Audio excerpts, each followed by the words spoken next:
second car I owned in my life. Right.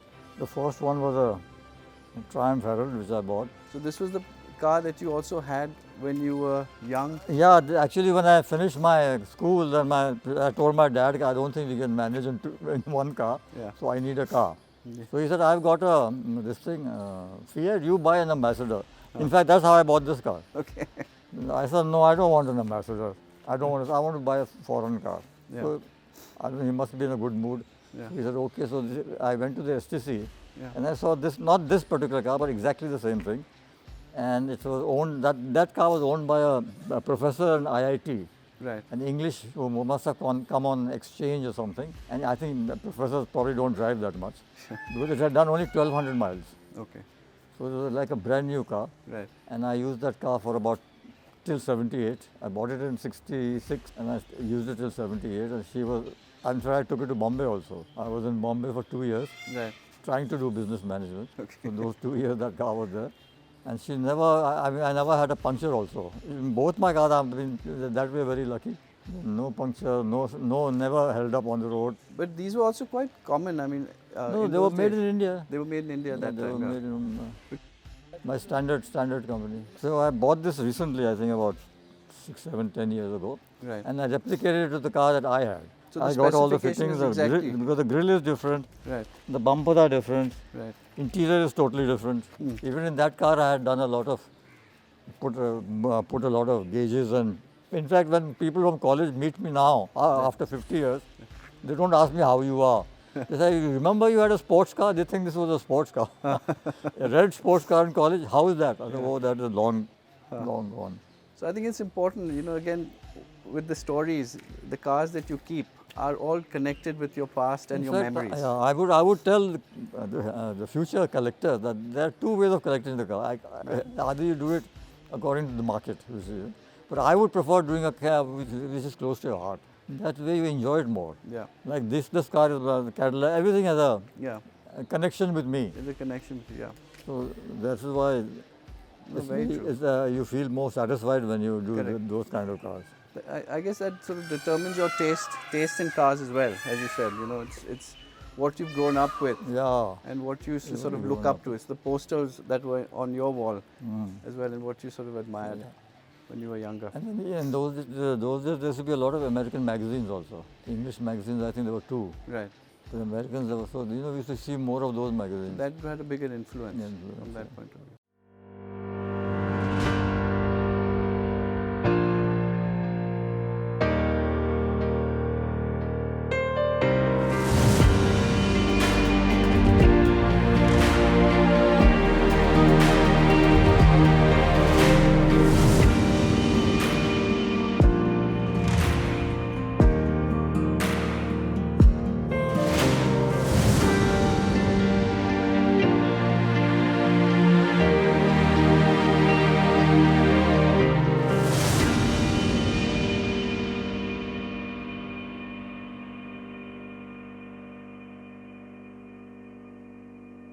This one, boy. This is a 47 Packard, Gee. 1947 Packard, 7-passenger limousine. It was originally imported by Maharaja Pratap Singh Ji of Nabha. Okay. And he was himself a great car enthusiast because I remember his cars, they were always in immaculate condition. Gee. And this is the proof of the pudding Right. because the rear end of the car is totally original. That's about 75 years now. Right. The front seats I had to change because of the water had seeped in and the leather had cracked. Right. And as everybody knows that in limousine in the front, they don't give expensive material to the To driver. the driver. Right. They always give leather. So in front Which there's in those leather. days was not considered to be expensive. Leather was Yeah, a yeah. sort of, today one's like they want leather. All the cowboys use leather, everything of leather. And it has a straight 8 engine, Right. which is very silent. So this car also, boy, you used to see, you've seen this car coming to you before? No, in the old days? when late His Highness used to come to meet my father, Right. the last I remember he had a, I think it was a 48, 49, a Humber Super Smash. Right. I still remember the color, it was dark grey metallic, something like what your Mercedes is. Right. And because I used to look at the car more than my guest. Another person was His Highness Bikaner, Dr. Karni Singh. Right. He always came in very fancy cars, Thunderbirds, Right. in 59 Buicks Right. with those huge wings. So he always had fancy cars. So I used to be very happy when he was coming. So I could ogle at his cars. So also the special feature about this car is obviously it's a stretched version. So it's like a limousine About format. 21. So you have the partition. Yeah, we have the partition. Which But goes it's not up and down. electric, it's manual. It's a manual partition.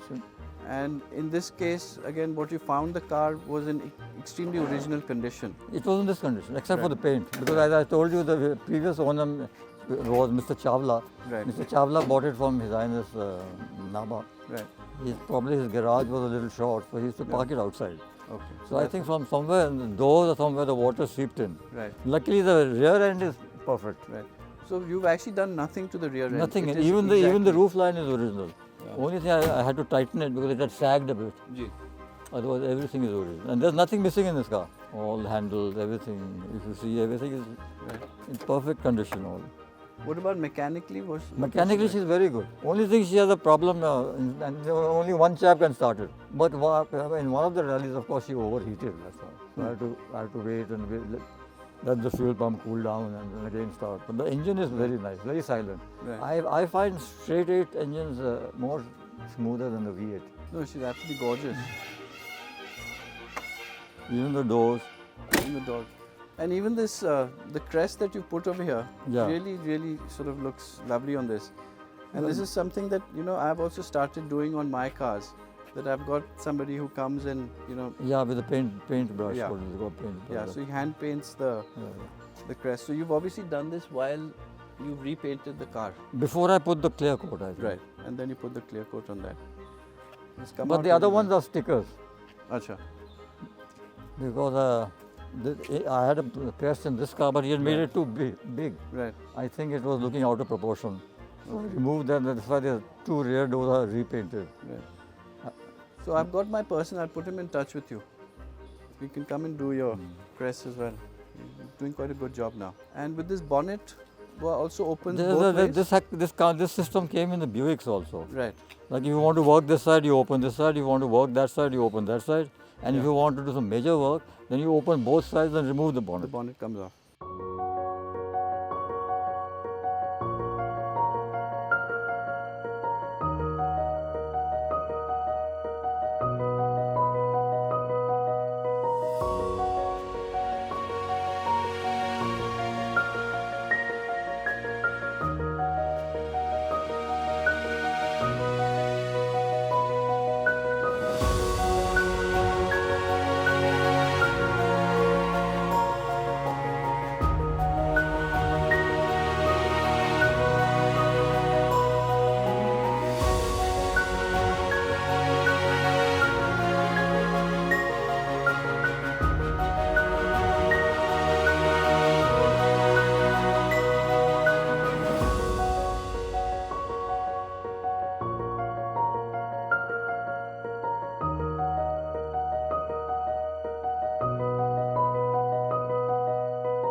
And then there's one car in the back that I see, the green one.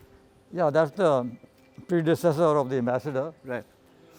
That's a 54 Landmaster, Hindustan Landmaster. Right. So you are definitely quite keen on ambassadors, that's for sure.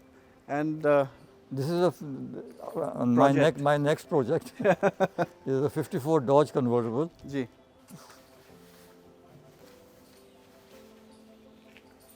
I actually bought this car and then I bought the Packard. Okay. So I thought the Packard was a more important car, so I started on that before this. And after this, poor thing has been lying like this. So this you'll be doing yourself. Yeah, I do it here. Only thing, our chrome is not too bad compared to the Bombay chrome. Yeah, it's not bad at all. But the paint job is slightly better there. I think because they do it in the booth. They do it in the booth, yeah. We do it in the open air. Yeah, yeah. So there they, I think paint and chrome I think has started with Mr. Goenka, where he really mastered that, setting up his own chrome plant. So this is the next project, Next project, yes. and this is going to be done by you in-house itself. In all these cars have been 1, 2, 3, Right. 4. These 4 cars have been done in-house. So how long does it take you? I mean, if it's in this condition, It will take me over 6 months. over 6 months. But most of the work I've done now. Right.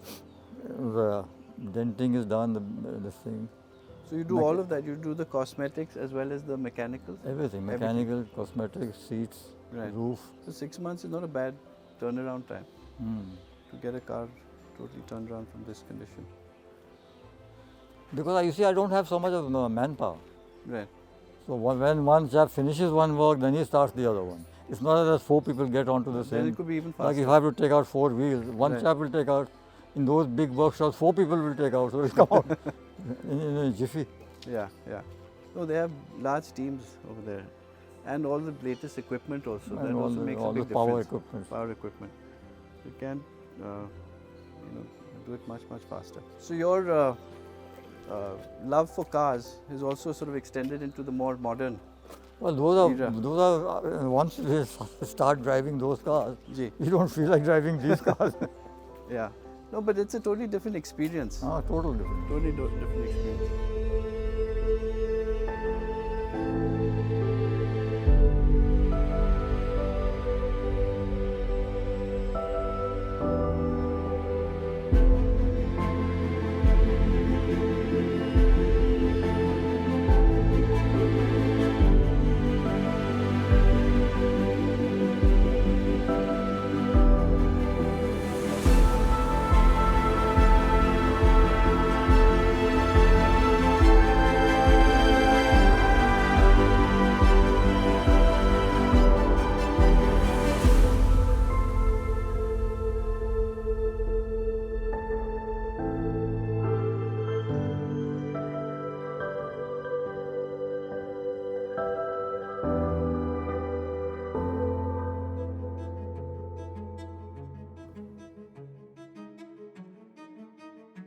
So I also wanted to sort of understand from you, Bob, what was it like, growing up in the state of Terry Garhwal, and what were the cars that were there when you were very, very young in the state? My father had 2 Ford Jeeps, Yeah. 1 Land Rover, 147 Studebaker. Then he had two trucks. Okay. One was a Bedford and the other one was a war model Chevrolet, Right, which we used to use for going to the jungles. right. Because my father had cut the roof Okay, and put benches inside, so we had to all stand on those benches. right. And on top of the driver, there were 3 lights, red, yellow, and green. And the main person who was with us, when he spotted something, he would press the red light. So we didn't have to shout, oh, roko, roko, roko. He didn't have to do that. And if he suspected something, Right. then he would press the yellow light and the driver would slow down. Wow. That car I've driven when I was maybe 13, 14. Right, It was that quarter ton truck, not a very big truck, the smaller yeah, Chevrolet right. of the war model. We had one big, a full one and one half. Ji. But the full one I never saw. But my grandfather had a very interesting car. I remember it used to be in the garage. He had a Lanchester. Right, I think it must have been a late 20s Lanchester, and he had a 3031 Packard also. ji. But those my father gifted, one to his farm manager Right. and one to the kabaddi. And the one he gifted, he just gave it away maybe for 500 rupees or Right. was a Lanchester, Oh, wow. which today would have been in, and I remember it was a big Lanchester because and it had big lights also. I don't know which model, but I'm just guessing. It looked like a 28, 27, 27. Right. And then at what stage did you sort of start developing? You really had the passion for the automobile. And Well, I was very keen right from I started driving, I used to drive in this compound. Right. My father allowed, he was a doting father, I think. So he said, you can drive my cars inside the compound, but do dare get out of the gate. right, I think I must have been 10, 11 years old. I've been driving since then. right, As well as I told you, I've driven that huge truck also when I was very young. correct. And I could recognize every car that we passed. Ji. In fact, I could recognize at night also by the tail lights and all that. Right, So my parents used to, and also in his Land Rover, there are 3 seats in the Right. front. All Land Rovers have 3 seats in yeah, the front. yeah. So the middle seat was reserved for me.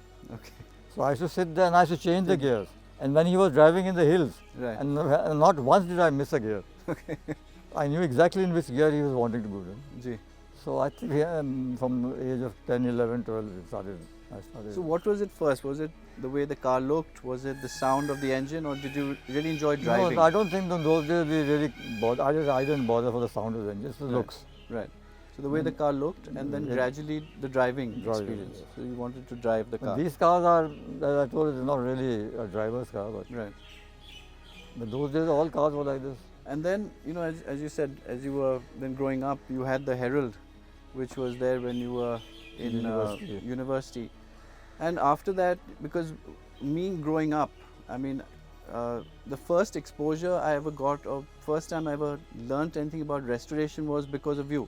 Oh, Because it was the first time when I saw that, you know, I came here to see these gorgeous cars, and then there was a car which was under restoration. So, you know, that was, for me, was the first time I sort of tried to grasp the understanding of restoration, because in those days it was more, I think, about which is the next new car. It was at also least I from, think that there were no experts. right, You see, we used to restore cars in ordinary roadside workshops. yeah, So they used to just paint it, and I used to always feel that I could do a better job than Right. this fellow there. Right. But the first two cars I bought was a 47 Cadillac and a 59 Cadillac. right, The 47 I bought from Begum Bhopal, and the 59 I bought from Dobash family. It was imported The by, limousine. that was also a limousine like this, right. a beautiful car. That was a sky bluish, No, metallic same colour. color as your Mercedes. Ah, okay. Metallic grey. Because I remember seeing that car was parked in the Yeah. garage, and it had, the windscreen was cracked or something. No, that was my Buick. Was that the Buick? Buick convertible. And, Right. so those two cars were restored by Maharaj Manvendra Singh.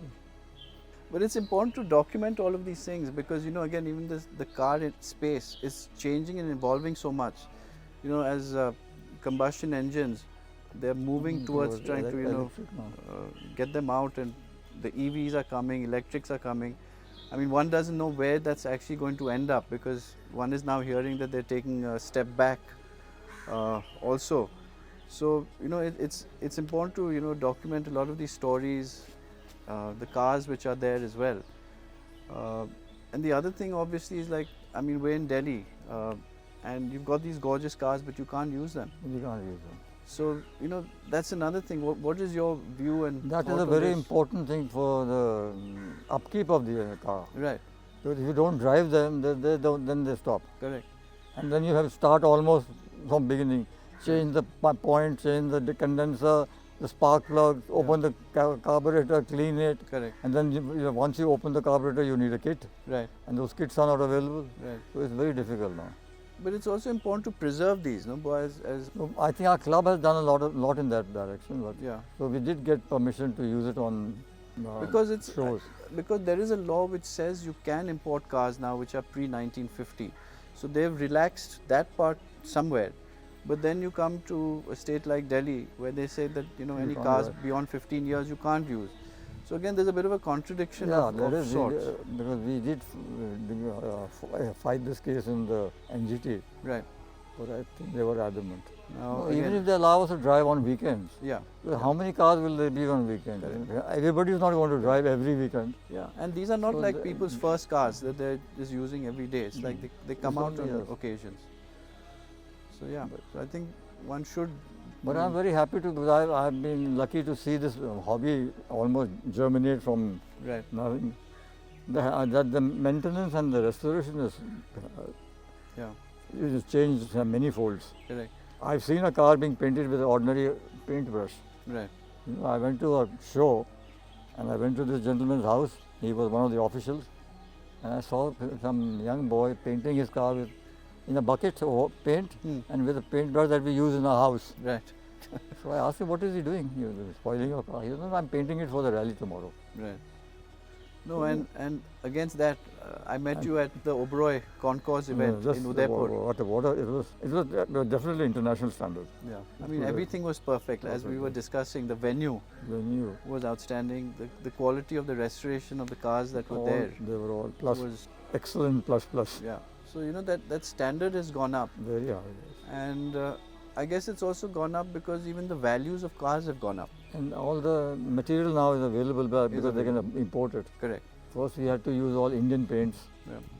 Now you can import anything you want. Yeah. And in old days you had to keep tinkering and trying to fix the part, whereas now you can just Now import you can that part. replace. Yeah. It makes a big difference.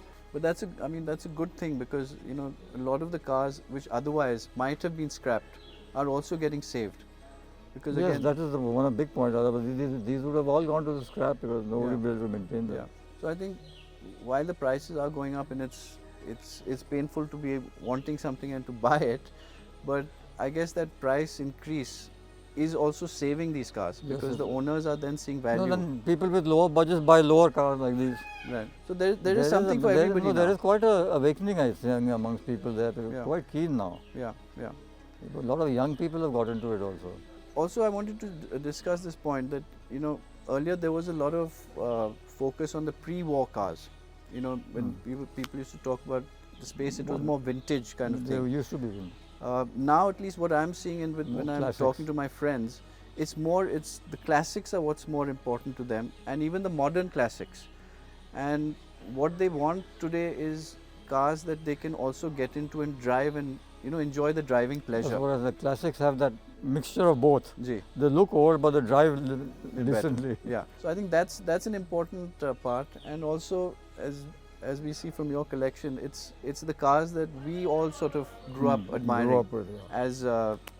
as young children, etc. And therefore those are the cars That we're gravitating more towards. Yeah.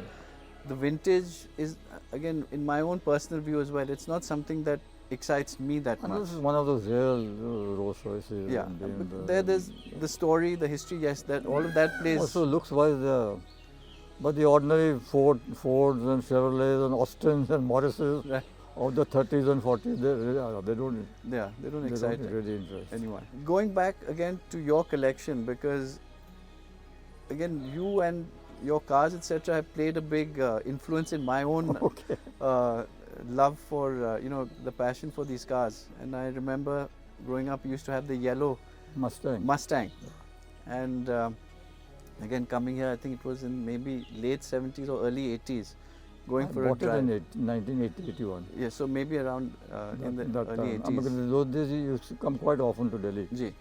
So to go for a drive in that car was a treat, and again, that was for me. That was a car that was always something that I You wanted. got one, your blue one. Yeah. So Similar. about 2 years ago, I was able to get my own one, Yeah. and that was only because again of the memory that I had of your car. But according to me, I had a better one before that.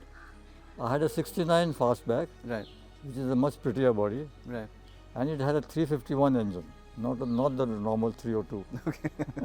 But this is quite an impressive looking car Yeah. because of its size and the weight. Because I remember even in those days, I was then looking for Mustangs, and you had also, I think, offered me a couple of cars, and they were at some 3 lakhs, 4 lakhs, which at that time was considered a lot. And we said, no, it's too much money. Look where the pricing is sort of gone today. In fact, I joked with, what is his name? I joked with him, asked him, how much did you buy this car for?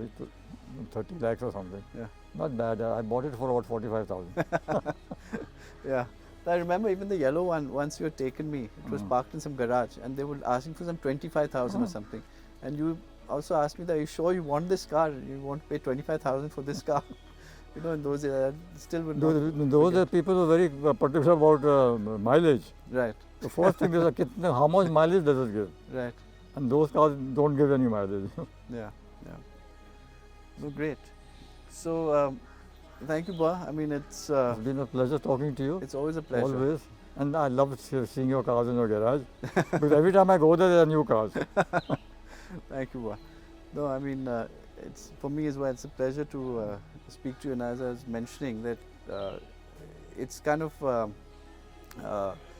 I was a bit nervous because when you're sort of interviewing your own automotive heroes, one is always a bit more this thing. So it was a case of that as far as this interview is concerned. So thank you very much, Ba. Thank you, Bela. Thank you for giving us your time. Thank you. So thank you all for tuning in to this episode. I hope you all enjoyed watching it as much as I enjoyed shooting it. And now I look forward to seeing you all in the next episode. Thank you very much.